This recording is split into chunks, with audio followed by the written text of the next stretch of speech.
So hey guys, I am back and I am here with my promised Halloween Horror Nights Q&A video.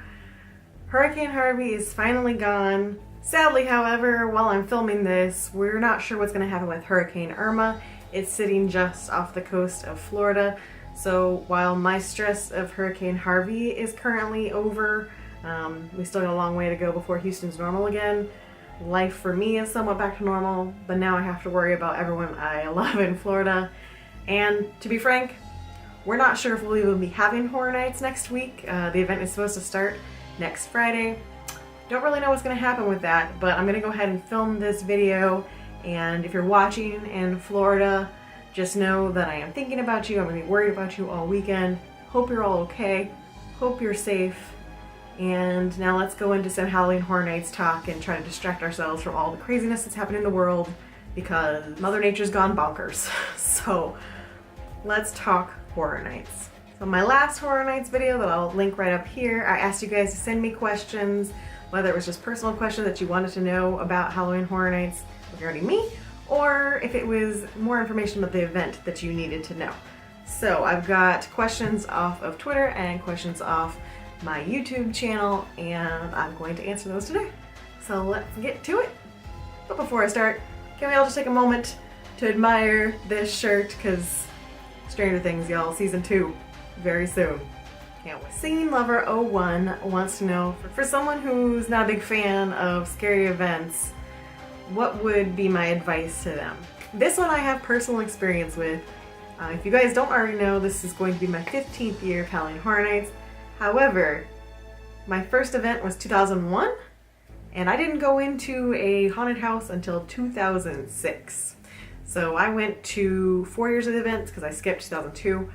I went 4 years before I actually went into a haunted house because I was a giant chicken. So I'm just putting out there that if you are scared, to give it a shot, because you might end up loving it. You might end up being obsessed with it like I am. I don't think I would have ever gone to the event if it weren't for getting dragged when I was in high school. I was at a convention and these people didn't know me and I was trying to make an impression and they were all going and I'm like, well, I guess I have to go too, because otherwise I'm going to be the weird kid that was afraid to go to the Halloween event even though she was like 16. So I went, and I didn't get peer pressured into going in the houses because I was too scared to do that, but we did all the scare zones, and I have some of the best memories of all of my times at Horror Nights from that first year. Even though I was too afraid to go to the haunted houses that first few years, I still had a blast. It was still so much fun to just do the scare zones. And for me at the time, I didn't have an annual pass, so it was just fun to go ride the rides at night and have fun with my friends even back then. So then finally in 2006, it was another case of I was dating somebody new. I didn't want to admit that I was a giant chicken, and so I just went in the house without telling anyone that I'd never actually been in the houses. They knew I'd been to Horror Nights, and I just didn't tell them. I hadn't done the houses before. And went in. And my very first house was Psycho in 2006, and I loved it. So from then on, I'd say the first few years when I started going to houses, I would get really nervous beforehand. I really liked it, but it would like make me really nervous. And then after a little while, I just got used to it, and now it's like nervous excitement. I'm not scared anymore. It's just like, yes, I can't wait. So my advice would be, one, you can do it. It's not as scary as you think it is. You're gonna have people jump out at you, but the thing that I always remember is that most of the time these are college kids in costumes. So it's not you're not actually in a horror film. They're actors getting paid to jump out at you. You're in a very safe space. And especially at haunted houses at Universal, you're going in a big conga line. You're not going in by yourself unless you're there really early or really late. So you always have someone right in front of you, always have someone right behind you. It just feels safer than going in by yourself. So if you're a newbie, I just say just go for it. Give it a shot. Just try one house. You can always back out and just do scare zones if that first house is too scary for you. But I can only think of 1 or 2 people that I've ever seen at Horror Nights that couldn't handle it. Everyone else becomes like an adrenaline junkie and ends up loving it. So I say give it a shot. So Sarah Brown asked, what is my favorite year and what am I most excited for this year? And I think I've had a couple more people ask me what I'm most excited for this year. So my favorite year is easy. That was 2011. Loved that year. It was mostly original. There was only one IP house, and that was The Thing. And even that one, for an IP, was awesome. It was my least favorite house of the year, and it was still a stellar house. So 2011, just everything was great about 2011. This house, this house, this house, this house, all favorites of mine. There wasn't a huge amount of story going into the event. They did tack on Lady Luck at the end. Just the amount of original houses and the quality of those original houses were just amazing. It was just a stellar year. I missed 2011. That's really the last non-heavy IP year we've had. And I wish I'd known, because I would have tried to go more than the 3 nights I went, because man, that year was stellar. So what am I most excited for this year? For the haunted houses, I would say I'm most excited for the originals, which since my last video they have done the full reveal, so I do know all the houses now. I am excited for the Hive, which is the vampire house. I'm excited for Dead Waters, which is the Bayou of Blood house. The Voodoo Queen's gonna be in there. It sounds awesome. I'm excited for Scarecrow, the Reaping, or Scarecrows, the Reaping. That one sounds awesome. I really hope the cornfield that they planted is going to survive this hurricane, because they planted a cornfield in 2004 and a hurricane damaged that one. And they planted a cornfield this year, and it seems like it might not still be there. And I know that's trivial in the grand scheme of things with this hurricane, but it just seems like they have zero luck whenever they plant cornfields. So that one sounds amazing. And then what's the other original? Oh, The Fallen. I think The Fallen's probably my most anticipated. Really looking forward to it. I've heard it's like an angels versus demons house. Sounds amazing. I'm in for it. So all of the originals. As far as the IPs, I am interested in The Shining. I'm not sure how it's going to translate in haunted houses, but I think the sets are going to be awesome. And then American Horror Story. I loved the house last year and looking forward to it this year. The rest of the IPs, and the dogs are freaking out because the UPS guy is here. So Jason Payne wants to know what is my favorite house and my favorite scare zone of all time. Favorite house, God. This gets tough. It's so hard to just narrow it down to one. I've got a few that I'm thinking of right off the top of my head. Probably my most typical answer is The Forsaken. I loved that house. I just loved the courtyard when you walked through and they had the wind blowing and you felt the rain, and just loved the concept of that house. I also really loved Winter's Night. I thought the house was beautiful. I also loved Dead End and Gothic from 2012. That was 2012, right? Loved those two. Just absolutely gorgeous original houses. So well done. Gothic was just gorgeous.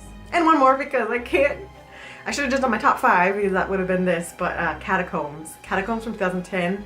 It wasn't exactly a gorgeous house, but I loved the costumes and how tight it was, and the actors on there were just amazing. I'm friends with a couple of them now, and I just loved that house. As far as scare zones, my favorite was definitely 7, also from 2011. I just love the concept of that. I love that it changed over the course of the night. I loved the 7 deadly sins. Oh, my new camera has arrived. Epic. Epic delivery. Hey, we have a new member of the family. We'll talk more about that in my weekly vlog, but haha, my camera arrived. So as I was saying, my favorite scare zone was 7. I loved how they switched over the course of the night. I loved the concept. I loved how the music even changed over the night. It was just awesome execution all around. I would say my second favorite was probably, I loved the Psycho Scare Zone 2 years ago for the 25th anniversary. Just the interactions in there were just amazing. Like every night you could go in there and guarantee we're gonna have something funny happen. And then I also loved the Silver Screams Scare Zone. What was it called? I can't remember what it's called anymore, but the one from that same year where they had the black and white, the classic Monsters cast, and then the color version of the most recent Monsters. I love the classic Monsters cast. If you watch my vlogs from that time period, you know I was visiting them a lot. So Chris asked if I've ever been to the Hollywood event and if any of my tips apply to the Hollywood event. If not, do I know anyone who does the same thing as me for Hollywood? I have never been to the Hollywood event. I have been to Universal Hollywood, but not during Halloween Horror Nights. The only person that I can think off the top of my head that is a vlogger that I've seen go to Hollywood is Patrick, who's part of Thingamavlogs. He used to live in Orlando and we did some Horror Night stuff together way back in the day, and now he lives in California, and I know he does Halloween Horror Nights California whenever that happens. So I'll link him down below. I might do a little research and see if I can find some other people that I'm just not thinking of off the top of my head and link them down below as well. So check that out. I wish I could give you more advice, but I just haven't done that event, so maybe someday, but I haven't really been dying to go to it because I am an originals person and their event is always IPs. So I haven't really felt the drive to go out there yet. So Kellyanne asked, how many times do Bill and Ted shows happen per night? And what scare zone am I most looking forward to? So Bill and Ted's, I would say on average, do 5 to 6 shows a night. However, it changes depending on the closure time of the night that you are going. So my advice would be, on the night of the event that you are there, 1, pick up an event map. There'll be a ton of them right up front when you walk in. Or if you are in Stay and Scream, I think sometimes they give out the maps. Actually, I know they do. When you scan into Stay and Scream, they'll scan your Horror Nights. They'll hand you a map if you ask for it. So you can get a map at Stay and Scream or a map if you come in the regular gate. They'll have a rack of them right there when you walk in. That will have all the Bill and Ted show times for you. It should also be on the app. So like I said in my previous video, you're going to want to download the Universal Orlando app or whatever app they end up using for Horror Nights. I check the Horror Nights website, and then they should have the Bill and Ted's times on there as well. My most anticipated scare zone for this year, I am really looking forward to the sci-fi scare zone. I think the Invaders one, or whatever they're calling it, or Invasion I think it's called, over in the San Francisco area. I love that there's a UFO there already. Looks awesome. I have no idea what the costumes are going to be, so that could drastically change my impression. But just from the UFO already, I'm locked in.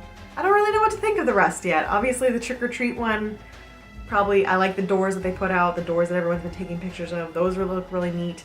I just don't know what to think of the other zones yet. I'm not that into the IP meet and greet zone. I don't really know what to think of Festival of the Deadliest yet, but it sounds intriguing.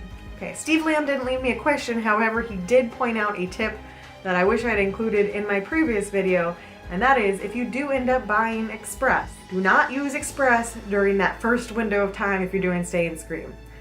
Basically, if the wait time says 15 minutes or less, do not use your Express because you are just wasting it. Just don't be that person, because if you are, just know that everyone in the regular line is judging you hard because you paid all that money to be there and we're waiting 5 minutes and you're just wasting an Express pass to beat us by a minute, you know? So wait until the line gets up to like an hour, and that's when you want to use your Express pass. That's when it's an actual benefit to you. Otherwise you might just already be in the regular line and have a 5-minute wait and just deal with it. Because then you could use your Express pass later in the night when the lines are heavy. In a more succinct fashion, if you're there at the very beginning of the night and the wait times are short, don't use your Express, save it for later in the evening. Another tip that I thought of post filming my last video was I wanted to talk to you guys about the weather, because no one asked me and I didn't think to talk about this in my tips video, but if you're not from Florida, I feel like you need this information for planning your trip. Obviously, right now, it's an insane situation down there. That is not the norm, although it is hurricane season, so it is always the potential to happen. We've just been really lucky in the past decade plus that it hasn't happened. But in general, at Halloween Horror Nights, it is September, late September through November, and the majority of that time period, it is hot. If you're from up north, or even technically in Texas right now, and it's already switching to fall, do not go to Orlando expecting it to be fall. Just because it's Halloween Horror Nights does not mean that Florida understands or has gotten the memo. It is freaking hot during Halloween Horror Nights for the majority of the time. Now there have been times where we've gotten lucky and a cold front has come through, and we have had a couple weekends where you've been able to have hoodies and it's been amazing, but more often than not, we are sweating like crazy. If you watch the vlogs, especially at the beginning of the night, you can just see the sweat pouring off of us because it is muggy. It will be deceiving when you look at your weather because you'll say, oh, it's a high of 85 or a high of 88. And you don't think that sounds so bad because during the summer it's 95. What you're not seeing is the fact that it's 2,000% humidity. 85 degrees, 2,000% humidity, and it does not drop below 80 degrees typically the entire night. So it'll be midnight and you are still pouring buckets of sweat off of you. It's hot. I don't know how much more I can convey. It's hot. So plan accordingly, pack your coolest clothes, and also prepare for rain. Because it's so humid, because it's so hot, it is still known to pour down rain at 10 p.m. during horror nights. We always carry ponchos, umbrellas, jackets, something to prepare for the rain because inevitably, every single year we get drenched at least once. That's just part of horror nights. If I go through every year that I have vlogged horror nights, I'm pretty sure there's at least one vlog every year where we are miserably wet. So prepare for that. If you're later in October, you have less of a chance, but late September, early October, I would pack those ponchos because it happens. And when it does, just know that the scare zones close down. They do not have the actors outside when it's raining. So you can still do the houses, but you can't do the scare zones. They'll just be empty streets. Okay, so I think that's everything off the video. So I'm moving over to Twitter now. Wesley Knight asked, who am I looking forward to hoping to see in the Altars of Horror scare zone? So this is the IP scare zone that I mentioned before that I'm not super excited for, but I don't know who to expect. I don't know. Have they established that it's just the same people from the houses that are there this year? If so, then I'd like to see the Insidious lipstick face demon or whatever they called him. I wish it was the same actor from a few years ago because we had a lot of dance parties to him to Tiptoe with the Tulips, and I would love to have him back to Tiptoe through the Tulips together. I don't know. I'm not big on the IPs, guys. Maybe the Butcher from American Horror Story. Like to meet her. And Jack Nicholson. I'd like to have Jack Nicholson in person on a box to meet Jack Nicholson from The Shining. So my friend Rachel asked, any houses you recommend for people who are huge wimps and don't like being scared, or should I not even bother?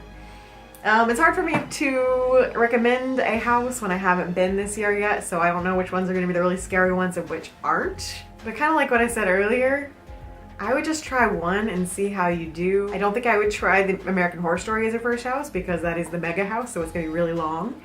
But maybe The Shining if you're familiar with the movie, because then at least you're walking through the house and recognizing the sets, so you can distract yourself from the fact that you're in a haunted house by looking at all the sets and the details and reminding yourself of the movie? I don't know. If there was a joke house this year, I would recommend that one to start, but I don't think there is going to be a joke house, at least not an intentional joke house this year, so can't answer that one too well quite yet.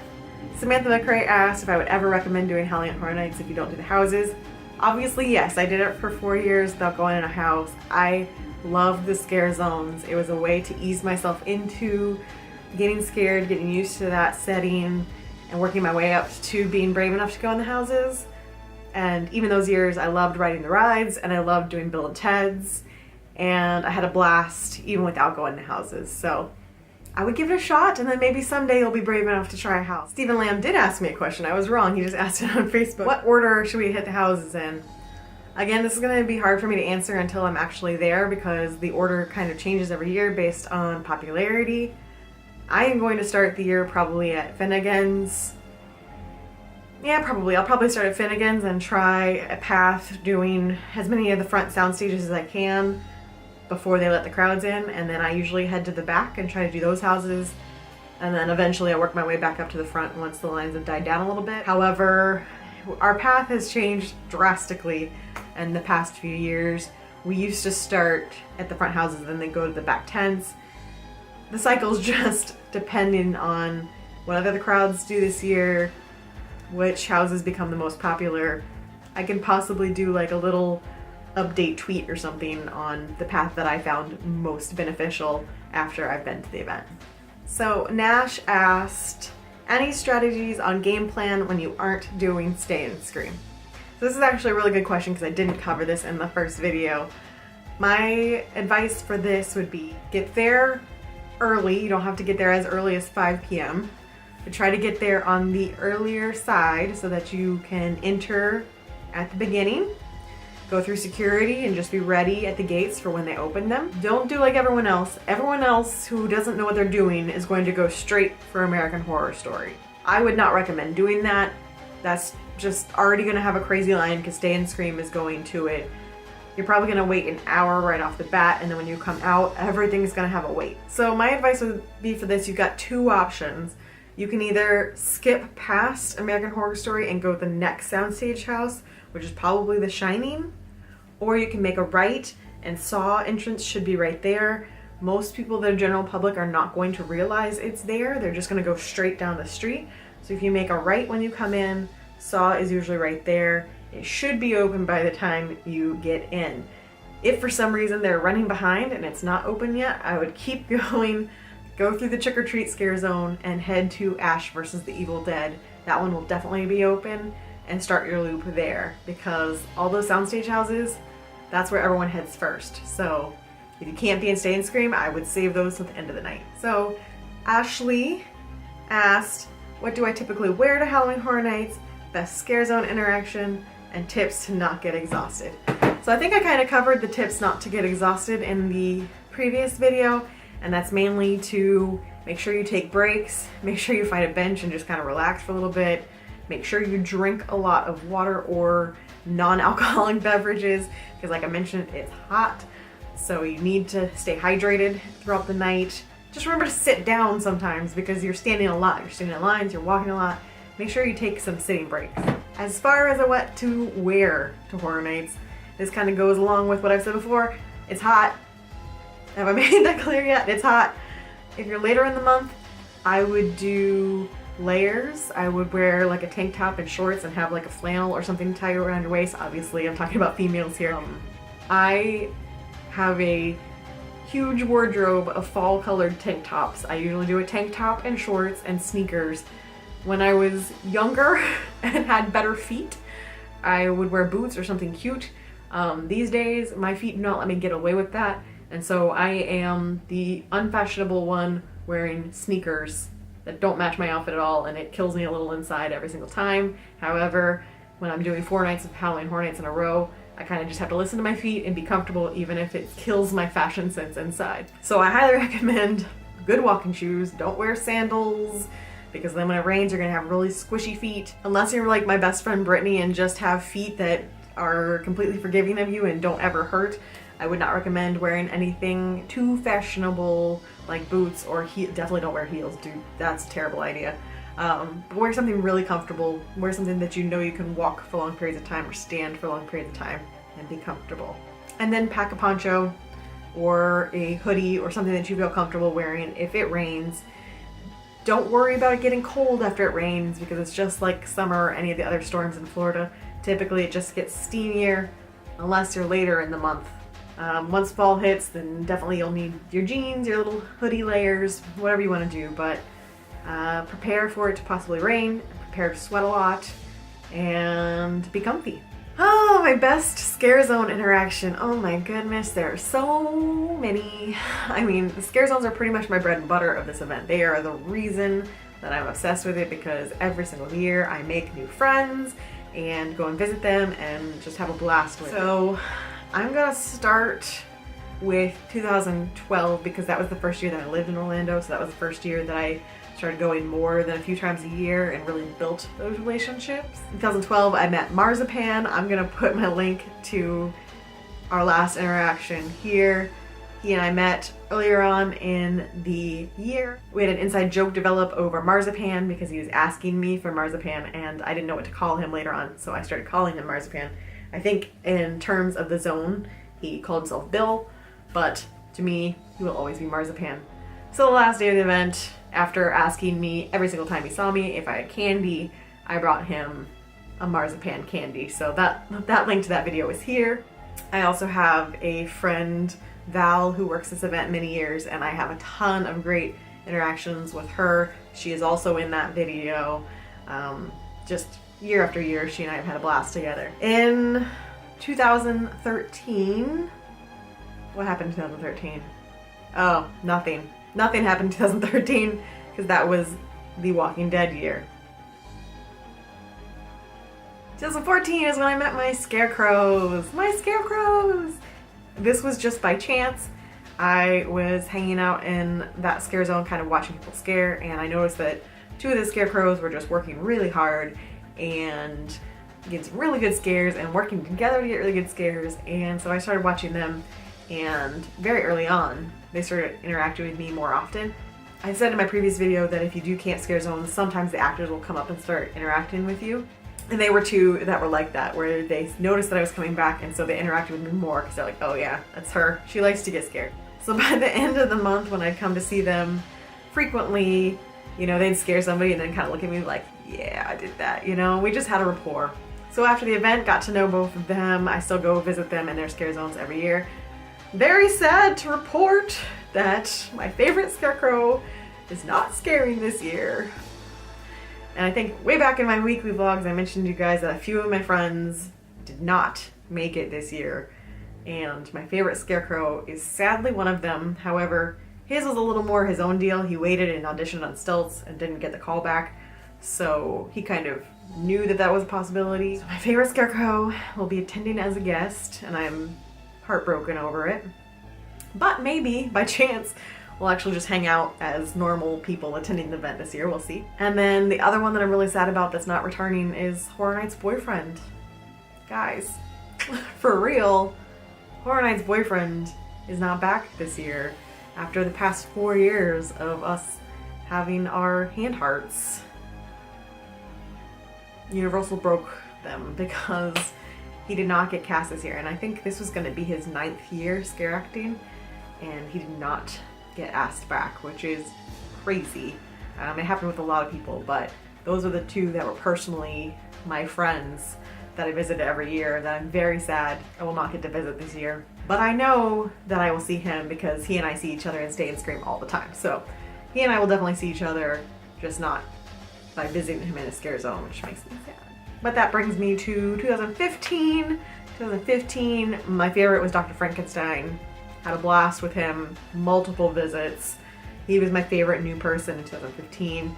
And then 2016, by far my favorite was the MVP in Vamp 55, who not only became my favorite, but I think became the favorite of every vlogger who attends Halloween Horror Nights. Happy to say that he is back scaring this year, and sadly he's in a house, so it's going to be harder to visit him, but he was awesome.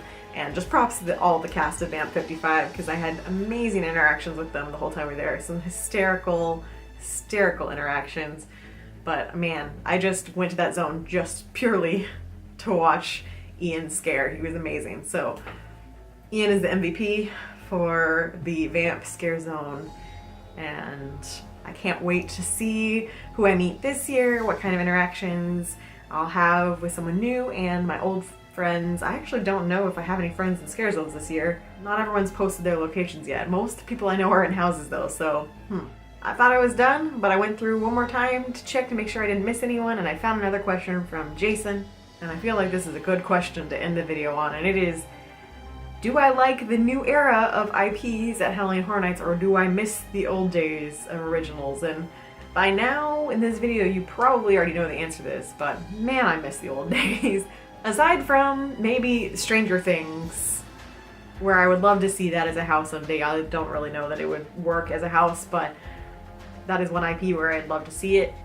In general, and even with Stranger Things, there is no IP in the world that I would rather have than an original Horror Nights house. I am that old school Horror Nights fan. I am that complainer fan who wishes like it was the old days and can't accept the fact that the times have changed and that it's never going to be the way it was. I can't accept that, and accepting it means complacency, and complacency means they'll never change it back. And anyway, you get the point. I'm a stickler for the way things were, and I love the original houses. I just don't think that the IPs can ever match the houses. Have there been good IP houses? Sure. Cabin in the Woods, stellar.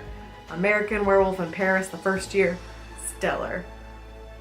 I understand that there can be good IP houses, but they're just never as good as the originals. I don't know. I mean, yes, there are bad original houses too. Obviously, there have been some stinker of original houses, but then you get houses like Dracula Untold, which is a terrible IP house, and I think even the worst originals can't be worse than that, you know?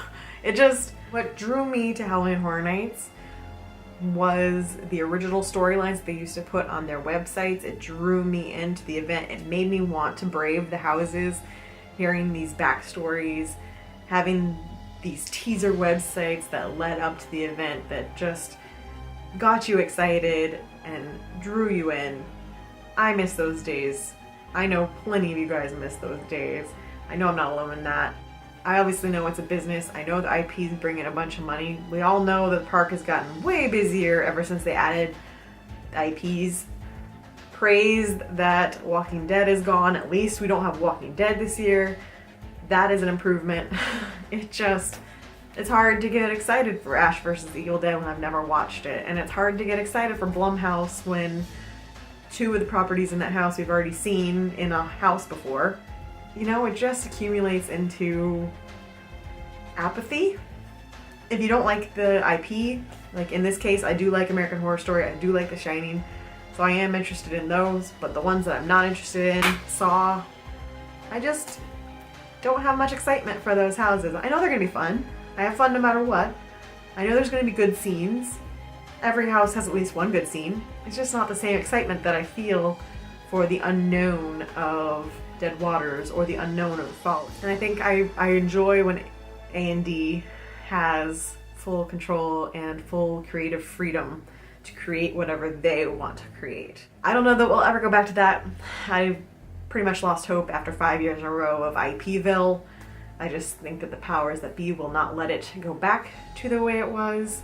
However, the most we can hope for at this point, I think, is that we get more and more houses and that the ratio gets a little more even. If the rumors are true for this year, we were supposed to have 6 IPs and 3 originals, and then one of the IPs got pulled. So now we have 5 IPs and 4 originals. I would love it if we maybe went up to 10 houses and had 5 IP and 5 original. Any formula that's going to get us more originals is going to make me happy, because maybe there'll be a point someday when the ratio is flipped again and we have more originals, less IPs. Who knows? I don't think IPs are going anywhere. I'm not holding my breath for that, but I would love it if they did. Okay guys, so I think that's going to wrap up my Q&A. If I somehow missed your question, go ahead and leave it down below again. I will just answer you personally. I hope everyone in Florida is okay. I hope this brought you a little bit of distraction in your day. If you're not in Florida, everyone send your positive vibes to Florida. I felt them when you sent them to me last week, and we appreciated it so much. So I know that my friends and family and everyone else in Florida right now will appreciate it as well. If everything is okay after this weekend, I will be at Halloween Horror Nights very soon. I'm still watching apprehensively because we really don't know how bad this thing is going to be. So I am concerned. If somehow Orlando is still okay and the event is still happening as planned, then I will be at Halloween Horror Nights next weekend. So next weekend is opening weekend and I will be there if everything goes according to plan. I will definitely keep you guys posted on Twitter. Right now I'm mostly just concerned that everyone's okay, and I'll figure that stuff out later. So again, if you're in Florida, I'm sending all my positive vibes to you. Please be safe. I'm sure by now you're all prepared with everything you need to do, but just know that every positive vibe you sent to me, I'm sending right back to you now. So I will see you guys with one more video before I go, and that'll explain my trip and my plans for the channel while I'm gone and all that good stuff. So if you aren't already subscribed, make sure to click the button down below, and I will see you guys again very soon.